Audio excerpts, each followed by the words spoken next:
아멘. 오늘도 하나님의 크신 은혜가 이 새벽 기도의 자리에 나오신 성도님 상 가운데 함께 하시기를 간절히 축복합니다.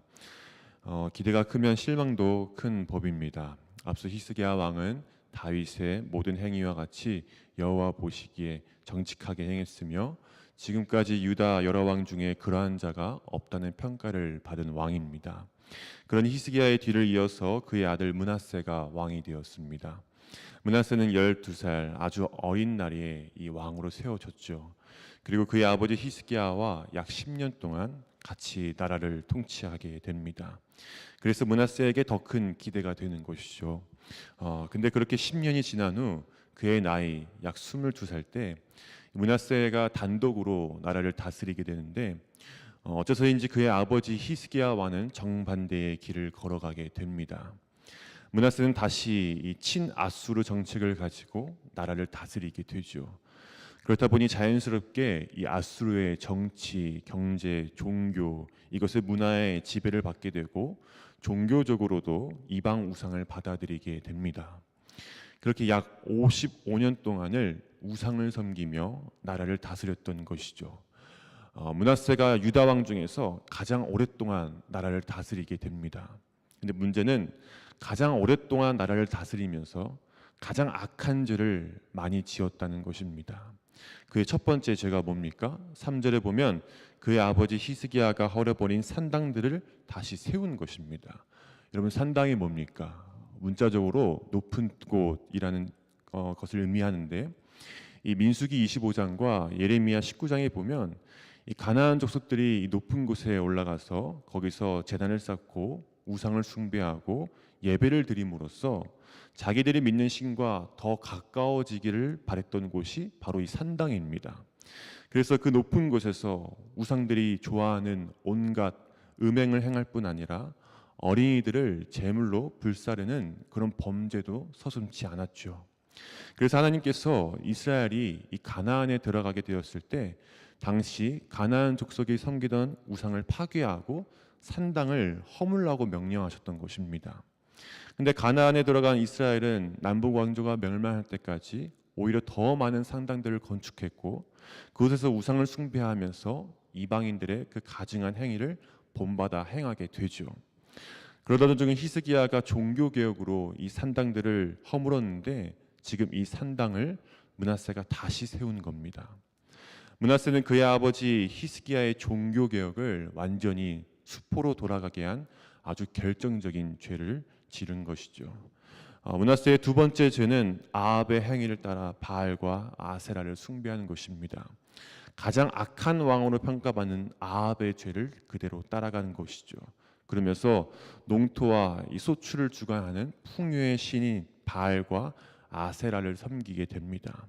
이뿐만이 아닙니다. 므낫세의 세 번째 죄는 해와 달과 별을 숭배하는 것입니다. 이 천체 숭배 역시 이스라엘이 가나안에 입성하기 전부터 가나안에서 행해지던 풍속으로 이스라엘이 가나안에 입성할 때 그것들을 금지시켰는데 이스라엘은 계속해서 이 천체를 숭배하는 죄를 범하고 말죠. 그리고 므낫세의 네 번째 죄는 그 아들을 불 가운데로 지나가게 하는 것입니다. 당시 이방 나라에서 불 가운데로 지나간다는 이 행위는 몰렉이라는 우상에게 아들을 번제로 드린다는 뜻인데 당시 이방 나라에서 전쟁이나 불행이 신의 노여움으로 인해 발생한 것이라고 생각했습니다. 그래서 이러한 신의 노여움을 달래기 위해서 대개 맏아들을 제물로 바쳤습니다.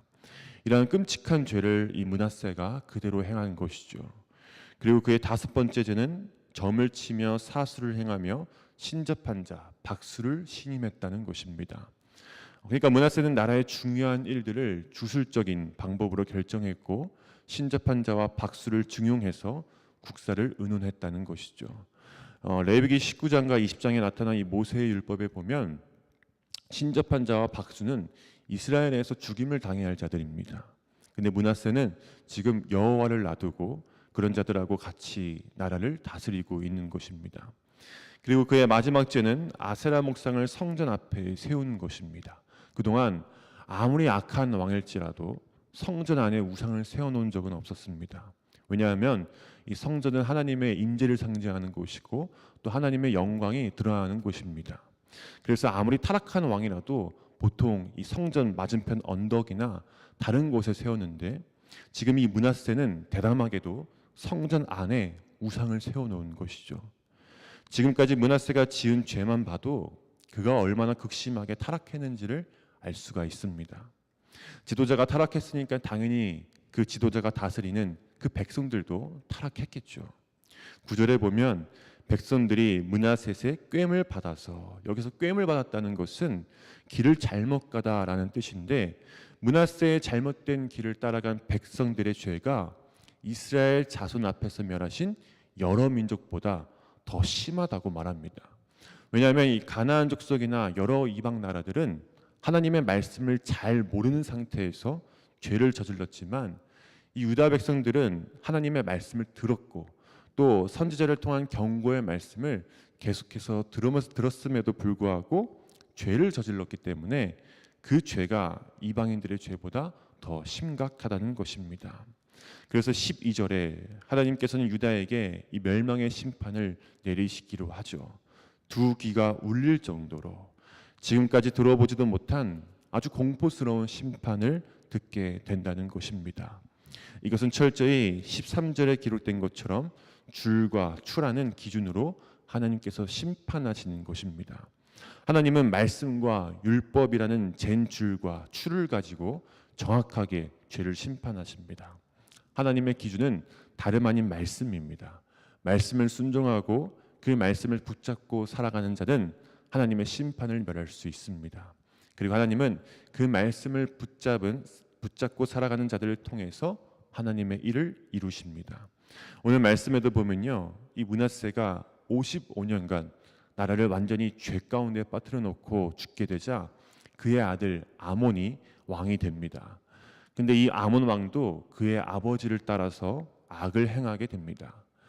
시간상 자세히 얘기할 수는 없지만 역대하 33장에 보면 므낫세가 말년에 이 아수르 포로로 끌려갔다가 돌아와서 회개를 합니다. 가장 악한 왕이었던 므낫세가 고난을 받자 하나님 앞에서 회개했다는 것이죠. 그러면 그의 아들 아몬은 아버지가 회개한 모습을 보고 하나님 앞에 올바르게 섰어야 했습니다. 그러나 아버지가 말년에 그렇게 회개하면서 죄를 뉘우친 모습을 보고도 아몬은 여호와를 버리게 되죠. 그래서 역대기에서는 이 아몬을 므낫세보다 더 악한 왕이라고 평가를 합니다. 55년 동안 나라를 완전히 죄로 오염시키고 가장 악한 왕이라고 평가받는 므낫세보다 2년밖에 나라를 다스린 아몬이 더 악한 왕이라는 것이죠. 이 아몬도 결국엔 하나님의 기준인 말씀을 버렸기 때문에 심판을 받을 수밖에 없었습니다. 23절에 보면 그의 신복들이 그에게 반역하여 왕을 궁중에서 죽이매. 그의 신복들이 왜 반역해서 이 아몬을 죽였는지는 정확히는 알 수 없지만 궁극적인 원인은 그가 하나님의 말씀을 버렸기 때문입니다. 므낫세가 약 55년을 다스리고 그의 아들 아몬이 2년을 다스리면서 약 57년 동안 나라가 완전히 죄로 오염됐습니다. 더 이상 소망이 느껴지지 않습니다. 이들의 모습을 보면 깊은 절망감에 빠지게 됩니다. 다시 회복되기에는 너무나 많은 시간이 죄로 물들여서 희망이 보이지 않습니다. 근데 그 다음 24절에 보면 이렇게 기록되어 있습니다. 그 국민이 아몬 왕을 반역한 사람들을 다 죽이고 그의 아들 요시야를 대신하게 하여 왕을 삼았더라. 여기서 우리는 희망을 발견하게 됩니다. 왜냐하면 여기서 그 국민은 유다 백성 전체를 의미하지 않고 어떤 특정한 무리를 의미하는데 여기서 국민은 히브리어로 암하레츠입니다. 이 암하레츠는 남유다 안에서 끝까지 말씀을 붙잡고 살아간 신앙인들을 의미합니다. 이들은 다윗의 언약을 기억하고 또한 하나님의 말씀을 붙잡은 사람들이었습니다. 므낫세의 잘못된 통치로 55년 동안 나라가 온갖 죄에 물들고 그리고 그의 아들 또한 더 악하게 나라를 통치했음에도 불구하고 그곳에서 끝까지 하나님의 말씀을 붙잡고 다윗의 언약을 기억했던 신실한 사람들이 바로 이 암하레츠라는 것이죠. 하나님의 말씀을 붙잡은 이 신실한 자들을 통해서 하나님의 일을 이루시는데 24절의 마지막에 보면 그 국민이 그의 아들 요시야를 대신 왕으로 세웠다고 합니다. 여러분, 요시야가 누굽니까? 8살의 어린 나이에도 불구하고 왕위에 올랐고 그의 조상 다윗의 길을 걸어갔고 아세라 목상과 우상들을 제거했으며 백성들이 보는 앞에서 바알의 제단도 헐었던 왕입니다. 그리고 무엇보다 성전 보수를 하다가 하나님의 율법책을 발견하고 옷을 찢으면서 종교개혁을 단행하고 그리고 다시 유월절을 회복시켰던 왕이 바로 요시야 왕입니다. 이런 요시야를 왕으로 세운 사람들이 바로 그 국민들 암하아레츠였던 것이죠. 55년 동안 죄로 물들어서 죄가 더 이상 죄로 여겨지지 않고 죄가 아무렇지 않게 생활화되었을 그 악한 시대 속에서 끝까지 말씀을 붙잡은 그 신실한 암하아레츠가 8살짜리 요시야를 왕으로 세우고 요시야가 종교개혁을 할 수 있도록 많은 영향을 주었다는 것입니다. 사랑하는 성도 여러분, 오늘 우리가 살고 있는 이 시대도 얼마나 악하고 죄로 오염되어 있습니까? 죄를 더 이상 죄라고 말하지 말라는 이 므낫세와 같은 시대 속에서 우리가 과연 무엇을 할 수 있겠습니까? 하나님의 말씀을 붙잡고 끝까지 버티는 것밖에는 방법이 없습니다. 근데 때론 버티다가 넘어질 수도 있겠죠. 우리의 본성이 죄로 물들었기 때문에 언제든지 넘어질 수 있습니다. 근데 중요한 것은 넘어지는 것이 아니라 다시 하나님 앞에서 일어서는 것입니다. 마틴 루터가 이런 유명한 말을 했죠. 새가 머리 위로 지나갈 수는 있지만 머리에 앉아 둥지를 틀게 해서는 안 된다. 이 악한 시대 속에서 우리가 죄 때문에 넘어져도 죄가 우리 머리에 앉아 둥지를 틀게 해서는 안 된다는 것입니다. 넘어지면 다시 일어나서 다시 하나님의 말씀을 붙잡고 버텨야 합니다. 오늘 이 시대에 우리가 므낫세의 꾀임에 넘어가지 않는 유일한 방법은 하나님의 기준인 말씀을 끝까지 붙잡는 것입니다. 사랑하는 성도 여러분, 하나님의 기준인 말씀이 저와 성도님들의 삶의 기준이 되기를 간절히 소망합니다. 그래서 이 시대에 우리를 죄로 물들려고 하는 오늘날의 므낫세의 꾀임에 넘어가지 않고 끝까지 그 말씀을 붙잡음으로써 하나님의 일을 감당해 나가는 그 신실한 사람들 암하아레츠가 오늘날의 저와 성도님들이 되시기를 간절히 축복합니다. 기도하겠습니다. 사랑의 많으신 하나님 감사합니다. 오늘도 저희들을 이 자리에 불러주시고 하나님의 기준인 말씀으로 오늘 하루를 시작하게 해주심에 감사합니다. 주님, 오늘날도 이 므낫세와 아몬이 통치했던 시대처럼 악이 가득하고 죄가 너무나 많이 물들어진 시대입니다.